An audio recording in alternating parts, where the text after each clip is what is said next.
मैं जेल से सीधा आप लोगों के बीच में आ रहा हूं, जेल से सीधा आप लोगों के बीच में आ रहा हूं।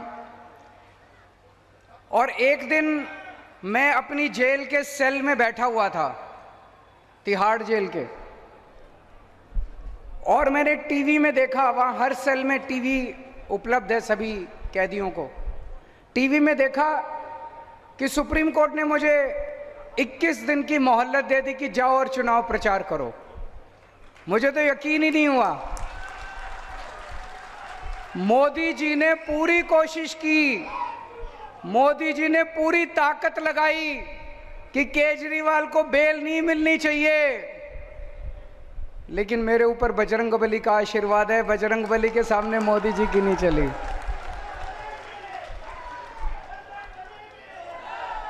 बजरंगबली के सामने मोदी जी की नहीं चली और मुझे बेल मिल गई। चमत्कार हुआ एक तरह से। और देखिए आज मैं आप लोगों के बीच में आ गया। अब मेरे भाई हेमंत सोरेन जी जेल में हैं और मैं जानता हूं कि झारखंड का बच्चा बच्चा हेमंत सोरेन जी से प्यार करता है। प्यार करते हैं कि नहीं करते?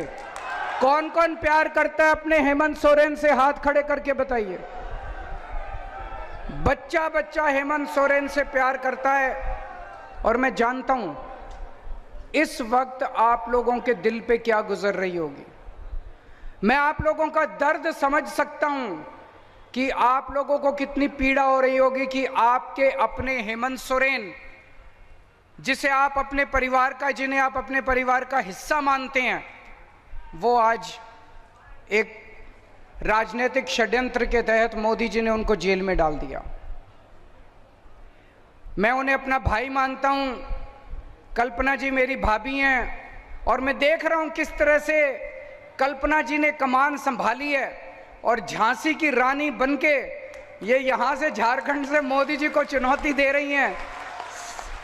मैंने बाहर आके सोशल मीडिया पे इनके कई भाषण सुने और मुझे ये लगा कि जिस मंशा से मोदी जी ने मेरे को और हेमंत सोरेन जी को जेल में डाला था, मोदी जी ने ये सोचा था केजरीवाल को जेल में डाल दूंगा, आम आदमी पार्टी बिखर जाएगी, फिर मैं इनके एमएलए खरीद लूंगा, फिर इनकी पार्टी को तोड़ दूंगा, इनकी दिल्ली में सरकार गिर जाएगी, इनकी पंजाब में सरकार गिर जाएगी। उसी तरह उन्होंने सोचा था कि मैं हेमंत सोरेन को गिरफ्तार कर लूंगा, इनके एमएलए खरीद लूंगा, झारखंड मुक्ति मोर्चा तोड़ दूंगा, इनकी सरकार की। उल्टा हुआ भाई साहब, पूरा उल्टा हुआ। जो आदमी गलत काम करता है, अल्टीमेटली एक ताकत है जिसे हम भगवान कहते हैं। भगवान देख रहा है। दिल्ली के अंदर पार्टी के बिखरने की बजाय आम आदमी पार्टी एक परिवार की तरह एक साथ इतनी एकजुट हो गई। हमारे सारे एमएलए, सारे सांसद, सारे काउंसलर, जितने पार्टी के पदाधिकारी थे, सब एकजुट हो गए और डबल मेहनत के साथ मोदी जी को हराने में काम करने जुट गए। हमारी दिल्ली की सरकार नहीं गिरी, हमारी पंजाब की सरकार नहीं गिरी।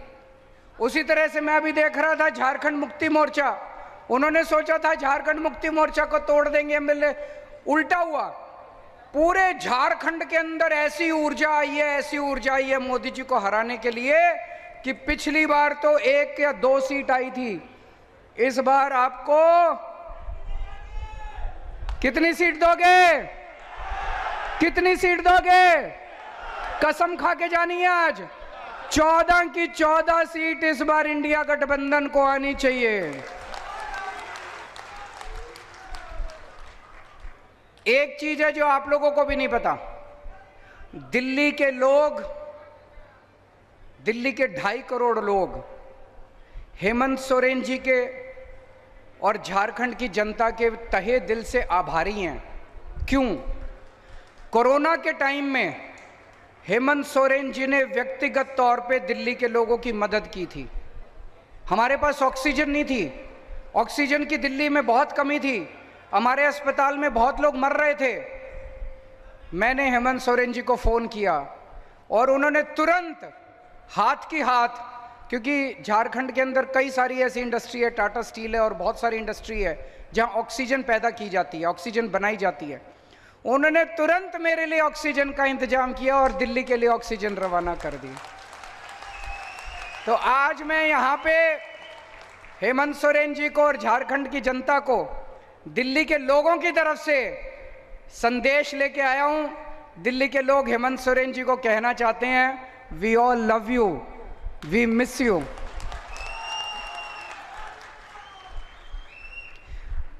उन्होंने हेमंत सोरेन जी को जेल में क्यों डाला? जेल में आदमी क्यों जाता है? जेल में आदमी तब जाता है जब कोई अदालत जांच पूरी होने के बाद, मुकदमा चलने के बाद ये आदेश पारित करती है कि इस आदमी ने ये अपराध किया, ये आदमी दोषी है, इसलिए इसको जेल भेजो। इसलिए जेल जाता है कि नहीं है? कोई अदालत कहती है कि इस आदमी ने चोरी की, इस आदमी ने भ्रष्टाचार किया, इस आदमी ने डकैती की, इस आदमी ने मर्डर किया, इस आदमी ने बलात्कार किया, ये इसका दोषी है, इसको जेल भेजो। हेमंत सोरेन जी के पास खिलाफ कोई आदेश नहीं है अदालत का, एक भी आदेश नहीं है अदालत का। किसी अदालत ने ऐसा ऑर्डर नहीं पास किया कि हेमंत सोरेन दोषी है। कोई अदालत नहीं है जिसने हेमंत सोरेन को दोषी कहा है। अभी जांच चल रही है, 10 साल जांच चलेगी, फिर क्यों हेमंत सोरेन को जेल में डाला? गुंडागर्दी है मोदी की। गुंडागर्दी के तहत ऐसे तो किसी भी पक्कों को भी पकड़ के जेल में डाल देंगे। ये तो गुंडागर्दी चला दी पूरे।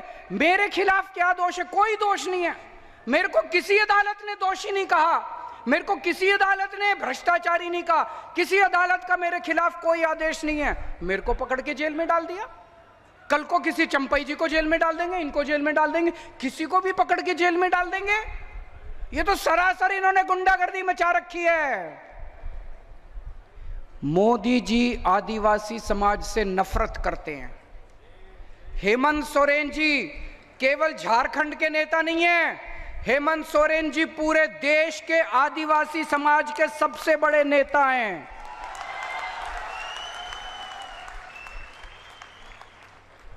कहीं चले जाइए आप, मैं गुजरात गया, वहां पे लोग हेमंत सोरेन जी को याद करते हैं। आप मध्य प्रदेश चले जाइए, छत्तीसगढ़ चले जाइए, सारे देश के पूरे आदिवासी समाज के नेता हैं हेमंत सोरेन जी।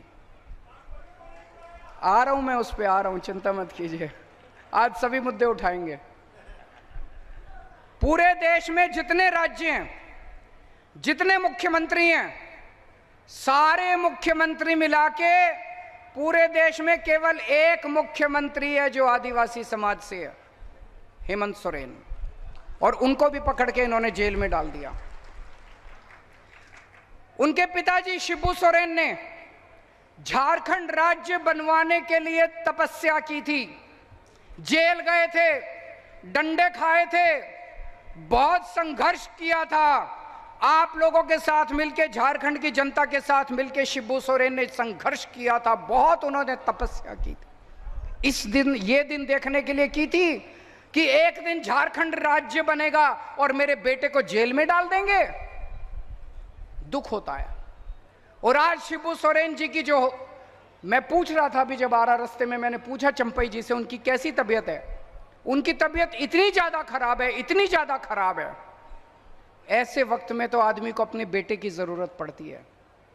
मोदी जी ने इतनी भी दया नहीं की कि इतने बीमार बाप की बच्चे को उसके साथ रहने दे ताकि वो उनकी सेवा कर सके।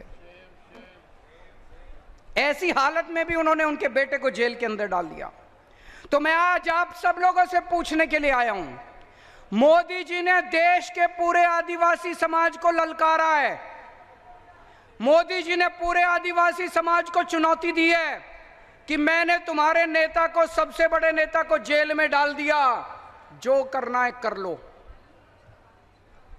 आज मैं आपसे पूछने आया हूं, हमने चूड़ियां पहन रखी है क्या? चुप बैठोगे क्या? कुछ करोगे? पूरे आदिवासी, पूरी देश के आदिवासी समाज को मोदी जी ने चुनौती दी है, कुछ जो करना है कर लो, मैं तो तुम्हारे नेता को जेल में डालूंगा। 25 मई को और 1 जून को जब वोट डालने के लिए जाओ, इतना बटन दबाना कि उसकी आवाज, ये जब बटन दबाते हो आवाज आती है ना, पी, वो आवाज मोदी जी के कानों में गूंजनी चाहिए। वो आवाज अभी जैसे भाई ने बात उठाई, राम मंदिर बना, राम मंदिर का उद्घाटन हुआ, पूरे देश ने जश्न मनाया, हमें भी बड़ी खुशी हुई। हमारे भगवान श्री रामचंद्र जी का मंदिर बना, हमारे इष्ट देवता का मंदिर बना। लेकिन उस मंदिर का उद्घाटन किसे करना चाहिए था? राष्ट्रपति को, प्रधानमंत्री को भी होना चाहिए था, हम इसकी वो नहीं करते। लेकिन उसका उद्घाटन राष्ट्रपति को करना चाहिए था कि नहीं करना चाहिए था? राष्ट्रपति को क्यों नहीं बुलाया? राष्ट्रपति को क्यों नहीं बुलाया?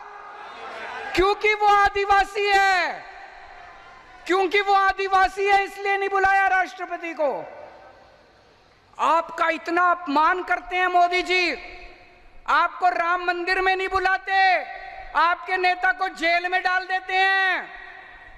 अभी भी अगर चुप रहोगे तो ऐसे ही दमन होता रहेगा। 25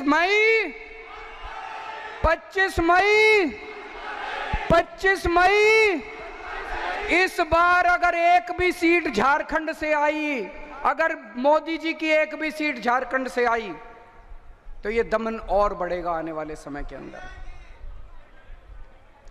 मोदी जी सिर्फ आपसे डरते हैं, और हेमंत सोरेन जी वो जेल में रहेंगे कि बाहर आएंगे, ये आपके ऊपर निर्भर करेगा। अगर आप लोगों ने कमल का बटन दबाया तो हेमंत सोरेन को जेल में रहना पड़ेगा। अगर आपने इंडिया गठबंधन का बटन दबाया तो 4 तारीख को नतीजे आएंगे, 5 तारीख को हेमंत सोरेन आपके बीच में होंगे। दोस्तों, सोच लेना, चाबी आपके हाथ में है। अगर आपने गलती से कमल का, और ये जितने यहां लोग आए हुए हैं, आप सबकी जिम्मेदारी दे रहा हूं मैं, अपने अपने गांव में जाना है, अपने अपने मोहल्ले में जाना है, जाके सबको, पड़ोसियों को बताना है, गली में बताना है, गांव में बताना है। कोई कमल का बटन नहीं दबाएगा। अगर आप कमल का बटन दबाओगे तो आप अपने आदिवासी समाज के साथ, आप अपने झारखंड के साथ धोखा करोगे, विश्वासघात करोगे, पीठ में छुरा घोंपेगे आप अपने आदिवासी समाज को। सबको बता देना कि अगर आपने कमल का बटन दबाया तो हमारा हेमंत सोरेन जेल में रहेगा, और अगर आपने इंडिया गठबंधन का बटन दबाया तो आपका हेमंत सोरेन 5 तारीख को आप लोगों के बीच में, आपका बेटा, आपका भाई आप लोगों के बीच में होगा। इन लोगों को इतना घमंड हो गया, इतना घमंड हो गया, अपने आप को भगवान समझने लग गए ये लोग। भगवान जगन्नाथ को कौन कौन मानता है? हाथ खड़े करो। भगवान जगन्नाथ को कौन कौन मानते हैं? कौन कौन उनकी पूजा करते हैं? भगवान जगन्नाथ पूरी कायनात के, यूनिवर्स के देवता माने जाते हैं। जगतनाथ, जगन्नाथ, जगतनाथ। कल भारतीय जनता पार्टी के जो सबसे बड़े प्रवक्ता हैं संबित पात्रा, उन्होंने कहा कि भगवान जगन्नाथ मोदी जी के भक्त हैं। मैं समझता हूं ये हंसने वाली बात नहीं है, ये बहुत पीड़ादायक बात है, बहुत दुख देने वाली बात है। ये लोग अपने आप को भगवान जगन्नाथ के भी ऊपर समझने लग गए कि मोदी जी, भगवान जगन्नाथ मोदी जी के भक्त हैं, मोदी जी भगवान जगन्नाथ के भी ऊपर हो गए। इस बार इनको बदला तो मिलना चाहिए, इस अहंकार का तो नीचे लाना चाहिए। होना चाहिए कि नहीं होना चाहिए? ये लोग क्या नारा लगाते हैं? जो राम को लाए हैं हम उनको लाएंगे। अरे तुम राम को लाए हो? इस दुनिया में कौन हमें लाया है? भगवान राम हमें लाए हैं।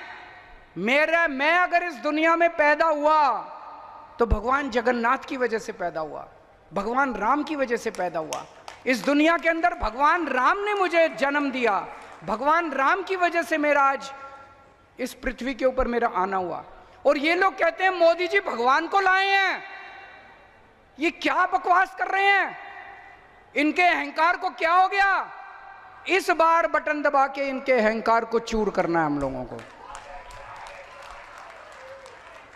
और एक बहुत खतरनाक बात हो रही है, इन्होंने कहा 400 सीट चाहिए, 400 सीट चाहिए, 400। इनसे पूछा क्यों चाहिए, क्यों 400 सीट चाहिए? 300 में भी काम चल जाएगा। बोले नहीं, मोदी जी को बड़े काम करने हैं। इनसे पूछा क्या बड़े काम करने हैं, कुछ बताओ तो सही। पता चला मोदी जी को रिजर्वेशन खत्म करना है, एससी का रिजर्वेशन खत्म करना है, आदिवासी समाज का रिजर्वेशन खत्म करना है, ओबीसी का रिजर्वेशन खत्म करना है। अगर अपना रिजर्वेशन बचाना चाहते हो, अब जितने भी दिन बचे हैं, आप तो वोट दोगे इंडिया गठबंधन को, मेहनत करनी पड़ेगी, रात दिन मेहनत करनी है, सोना नहीं है। घर घर जाके प्रचार करना पड़ेगा और मोदी जी को हटाना पड़ेगा, देश को बचाना पड़ेगा। आज मैं दिल्ली से आया हूं, मेरा स्वार्थ इतना कह लीजिए कि मैं अपने भाई हेमंत सोरेन के लिए आया हूं, लेकिन आज मैं झोली फैला के आप लोगों के सामने देश को बचाने की अपील करने के लिए आया हूं। अगर मोदी जी दोबारा आ गए, देश नहीं बचेगा, संविधान नहीं बचेगा। बाबा साहब अंबेडकर के संविधान को खत्म कर देंगे ये लोग, रिजर्वेशन खत्म कर देंगे, और रिजर्वेशन नहीं बचेगा तो आप सोच सकते हो कि एससी समाज का, इस आदिवासी समाज का उसके बाद क्या होगा। तो पूरे तन मन धन से, ये चुनाव कोई मामूली चुनाव नहीं है, ये चुनाव भारत के अस्तित्व का चुनाव है दोस्तों। और पूरे देश में इस टाइम इनके खिलाफ माहौल है। मुझे 21 दिन दिए हैं सुप्रीम कोर्ट ने। इन 21 दिनों में मैं पूरे देश में घूम रहा हूं, पूरे देश में घूम रहा हूं। मेरी पूरी कोशिश है, जितना कोशिश करके रात दिन इनकी जितनी सीटें कम कर सकूं करूं। तो मैं पंजाब गया, कुरुक्षेत्र गया, हरियाणा गया, भिवंडी गया, बंबई गया, लखनऊ गया, आज जमशेदपुर आया हूं। चारों तरफ जनता इनसे बहुत नाराज है। इतनी महंगाई हो गई, इतनी महंगाई हो गई, लोगों के घर के खर्चे नहीं चल रहे। पेट्रोल महंगा हो गया, डीजल महंगा हो गया, गैस महंगी हो गई, खाने का सामान महंगा हो गया, दूध महंगा, हर चीज महंगी हो गई। और कमाई है नहीं, कमाई बढ़ नहीं रही है। बच्चे डिग्री कर करके घर में बैठे हैं। पूरे देश में इस टाइम इनके खिलाफ माहौल है। 4 तारीख को मैं, आज आप लिख लीजिए, मोदी सरकार वापस नहीं आ रही है। पूरा देश इनको हराने के लिए लगा हुआ है। 4 तारीख को इंडिया गठबंधन की सरकार बनेगी, और मैं उम्मीद करता हूं कि 5 तारीख को मेरा भाई हेमंत सोरेन जेल से वापस आएगा। और मेरे को भी ये कह रहे हैं 2 तारीख को जेल जाना पड़ेगा, लेकिन अगर इंडिया गठबंधन की सरकार बनी तो मैं भी जेल से बाहर होऊंगा, आप लोगों के बीच में होऊंगा।